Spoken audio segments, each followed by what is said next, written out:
오늘 함께 나눌 말씀은 누가복음 18장 1절에서 8절의 말씀입니다.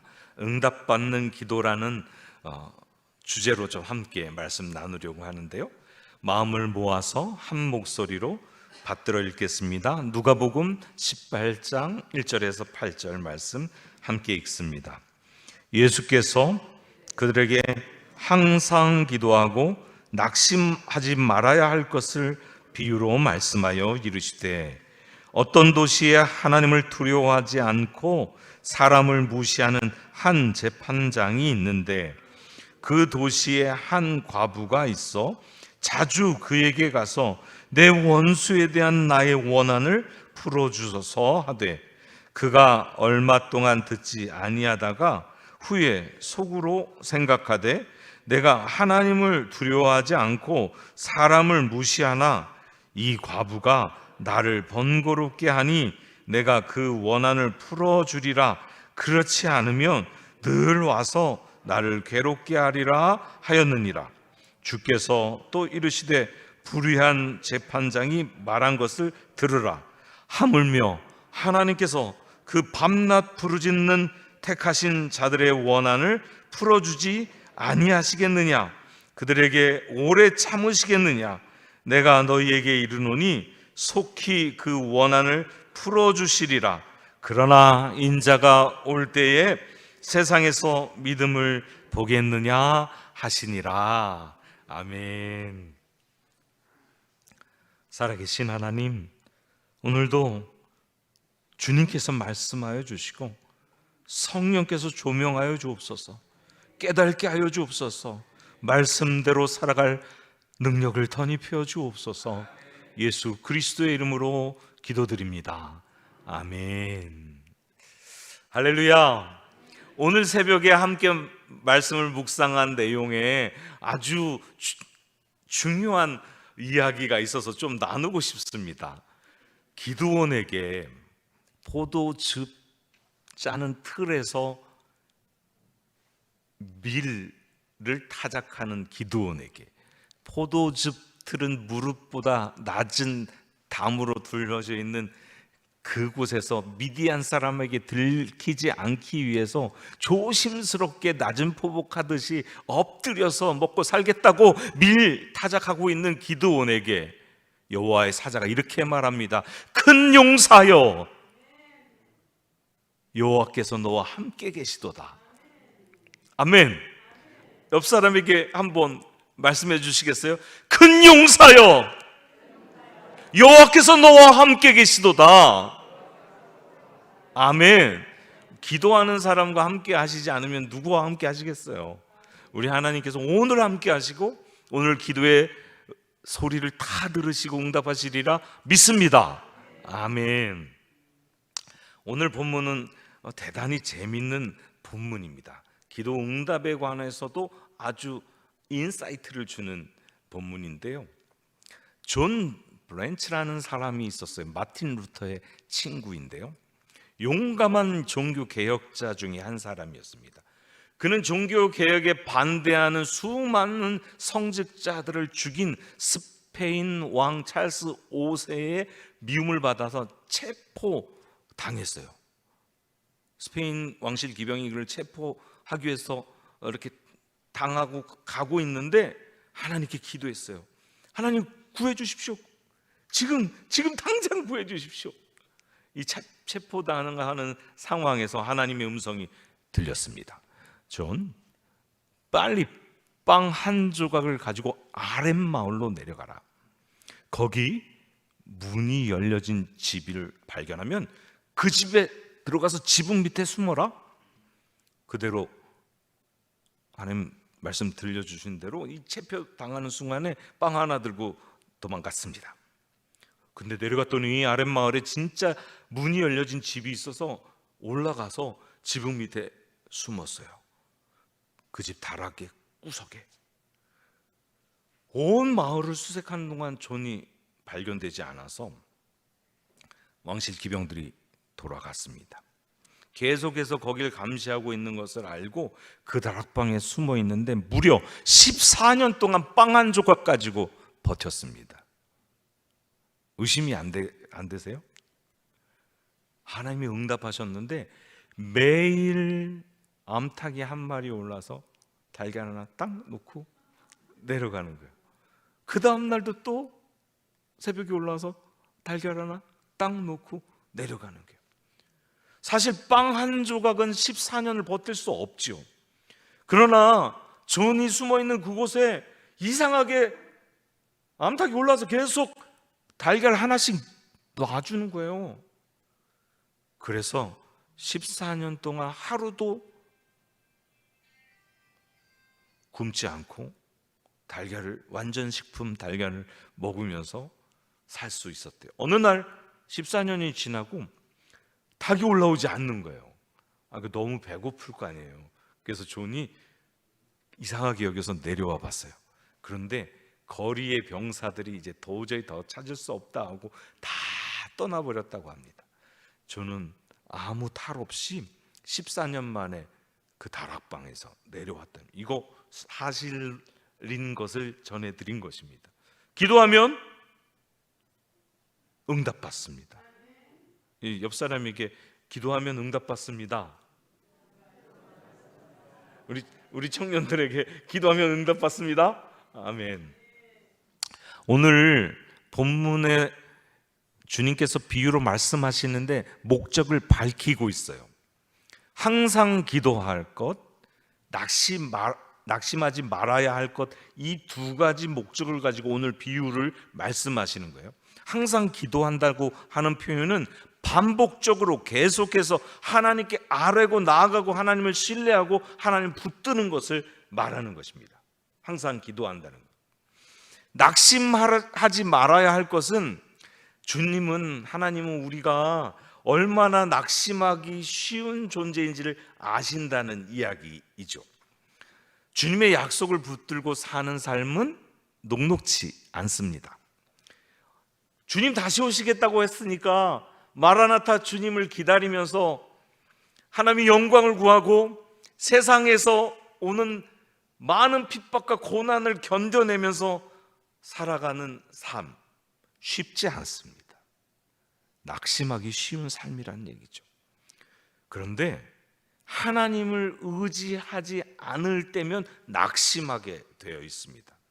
다시 말하면 낙심하지 않는 방법은 하나님 의지하고 기도할 때입니다.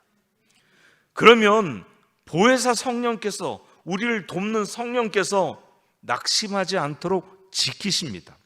낙심하다의 다른 표현은 연약해지다라는 표현입니다. 바울은 성령이 말할 수 없는 탄식으로 우리를 위하여 친히 간구하심으로 우리의 연약함을 돕는다고 말씀하셨어요. 그러므로 성령께서 우리가 기도할 때 성령도 탄식하고 기도하시면서 우리를 도우시는 것이죠. 아멘.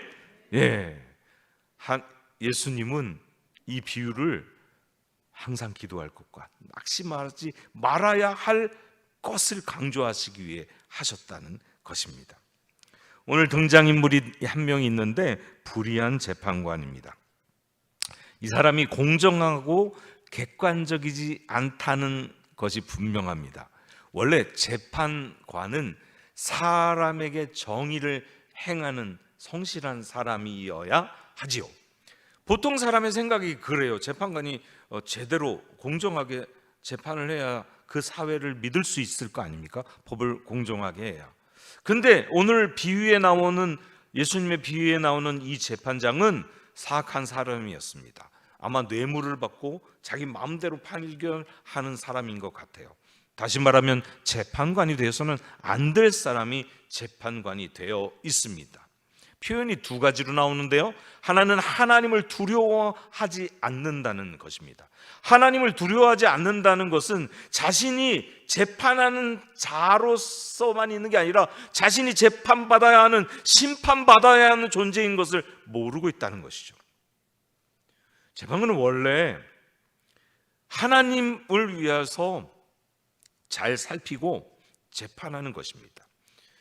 그때 하나님이 함께 하셔서 재판관은 하나님을 두려워하는 마음으로 무엇인가 판결을 내려야 되는 존재인데, 하나님을 두려워하지 않으니까, 하나님 있는 것 인정하지 않으니까 자기 마음대로 안하무인으로 재판하는 사람이었다. 지금 하나님을 두려워하지 않는다는 표현에는 그런 얘기가 들어있지요. 두 번째로 사람을 무시한다는 표현은 자기가 모든 사람 위에 있다는 얘기입니다. 자기 마음대로, 사람이 자기를 어떻게 신경 쓰는지 전혀 신경 쓰지 않아요. 어떻게 여기는지 생각하지 않아요. 그냥 자기 뜻대로 한다는. 그러므로 이 사람이 판결하는 판결에 제대로 된 판결이 될 수가 없겠지요. 그런 재판관에게 두 번째 등장인물이 나타납니다. 과부입니다. 과부는 사회적 약자를 대표하는 것이죠. 많은 어려움을 가지고 있어요. 과부는 남편이 없다는 것 때문에 의지할 사람이 없는 상태인 것을 말합니다. 외부로부터 공격이나 위험에 보호해줄 보호자가 없다는 이야기입니다. 물질적인 필요를 공급해 줄 수 있는 사람이 없다는 거예요. 그러니까 과부는 가난하고 또 과부는 위험에 노출되어 있는 상태인 거죠. 남편을 잃고 부당하게 재산을 빼앗기거나 억울한 일을 당하는 일이 많은 상태가 과부입니다. 요즘도 그러는데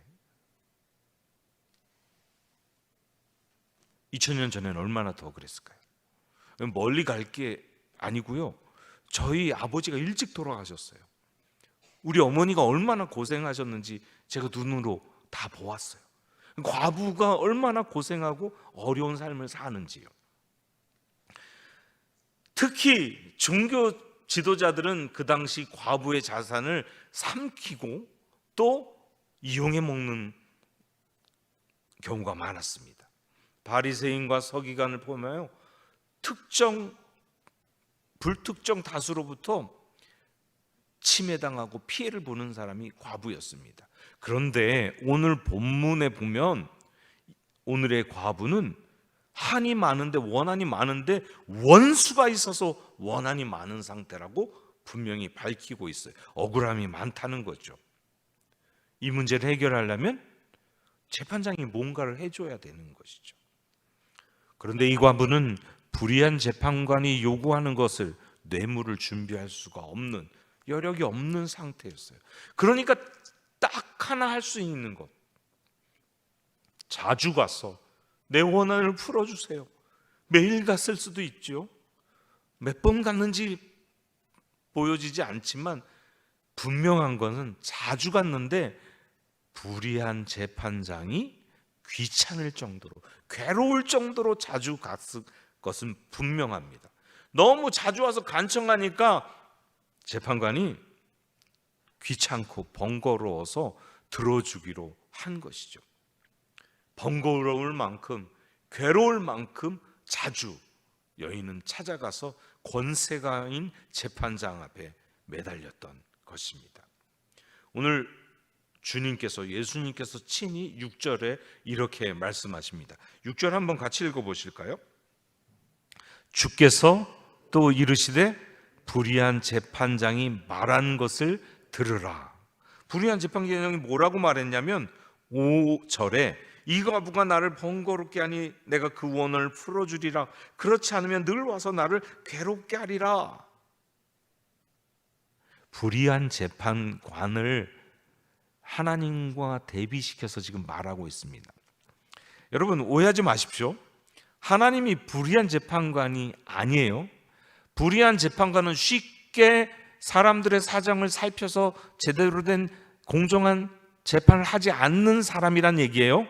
그러니까 뭔가 받아야지 하는 사람인데 어떻게 해서 이 과부의 원한을 풀어주려고 했다고요? 귀찮아서, 괴로워서. 이런 나쁜 사람도 괴롭고 귀찮으면 들어줄 수밖에 없는데, 의로우신 하나님, 사랑이 풍성하신 하나님, 백성들의 기도를 들으시고 응답하기를 원하시는 하나님이 계속해서 하나님께 아뢰고 기도하면 응답하시겠다, 안 하겠다? 하시겠다는 얘기죠. 여러분, 오늘 본문은 우리에게 주시는 메시지가 너무나 명확합니다. 한번 대충 기도하고 마는 게 아니라 어떠한 경우라도 응답될 때까지 하나님 앞에 끈질기게 매달리라는 메시지죠. 여러분, 금요 열정 기도에 한 번 와서 기도하는 게 아니라 계속 기도하는 것이죠. 특별히 금요 열정 기도는 불쏘시개를 더 지펴서 불타오르게 기도하는 것이죠. 아멘? 아멘. 지금 예수님은 이 비유를 통해서 어떠한 경우라도 기도를 쉬지 않고 응답받을 때까지 기도하라고 말씀하시는 것입니다. 낙심하지 말고 항상 기도하라는 말은 응답될 때까지 계속 기도하라는 얘기예요. 내일 응답받을 시점인데 오늘까지 기도했다면 너무나 억울하잖아요. 그죠? 내일 하나님은 응답해 주시려고 하는데 오늘 그만둔다면, 그 우스갯소리가 있어요. 너무나 뜨겁게 기도하니까 하나님께서 누구 집사에게 응답해 줘야지 이렇게 주려고 하는데 예수님으로 기도합니다. 아멘 하고 떠나버렸대요. 하나님이 응답을 주실 수가 없었대요. 기도하다가 낙심하고 그만두면 하나님 주시고 예비하시려고 하는 응답을 받지 못하는 상황이 벌어집니다. 끝까지 하나님 약속을 믿고 기도할 때, 오늘 과부가 재판장에게 귀찮을 정도로 매달린 것처럼 기도할 때 그 기도를 통해서 우리는 항상 응답받을 수 있습니다. 아멘. 성도는 하나님이 우리 기도를 들으신다고 믿는 사람들입니다. 들으실 뿐만 아니라 응답한다고 믿는 사람들이 성도입니다. 성도에게 있어서 기도는 호흡과 같습니다. 그러므로 성도들은 기도를 빼면 영적으로 죽은 상태와 같은 거죠. 호흡 안 하고 있으니까요. 가사 상태라고 할까요? 그냥 생명 활동이 멈춰져 있는 상태라고 말할 수 있습니다. 성도의 신앙은 기도와 함께 정비례하게 성장하게 되어 있습니다.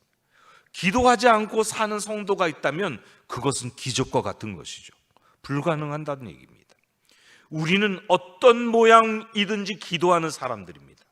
우리는 기도의 감격과 기도의 기쁨, 기도의 능력을 알아가는 사람들입니다. 기도는 그러므로 성도에게 축복입니다.